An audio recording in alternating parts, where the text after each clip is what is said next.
কলকাতার ১৫০ বছর পুরনো একটি দোকানে গিয়ে এইবার আমি করলাম ব্রেকফাস্ট। সকালের শুরুটা করেছিলাম এখানকার স্পেশাল বাংলা চা দিয়ে। আর বাংলা চাটা কি অ্যাকচুয়ালি সেটা জানার জন্য কিন্তু পুরো ভিডিওটা আপনাদেরকে দেখতে হবে। চায়ের সাথে কিন্তু এখানে ছিল গরম গরম ক্লাব কচুরি আর কড়াইশুটির কচুরি। ব্রেকফাস্ট করতে যাওয়ার পথে আমার দেখা হয়ে গেছিল এই ছোট্ট বন্ধুটির সাথে, যার একটা চোখ ব্লু আর একটা চোখ গ্রিন।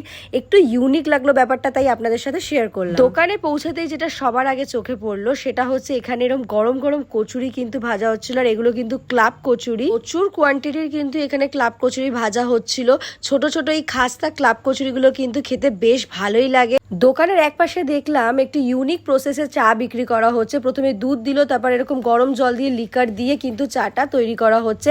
এই চাটাকে নাকি বাংলা চা বলা হয়। যাই হোক, সকালের শুরুটা কিন্তু চা ছাড়া চলে না, তাই এক কাপ চা খেলাম। চাটা বেশ স্ট্রং ছিল। চা শেষ করেই কিন্তু ফোকাস করলাম ক্লাব কচুরির দিকে।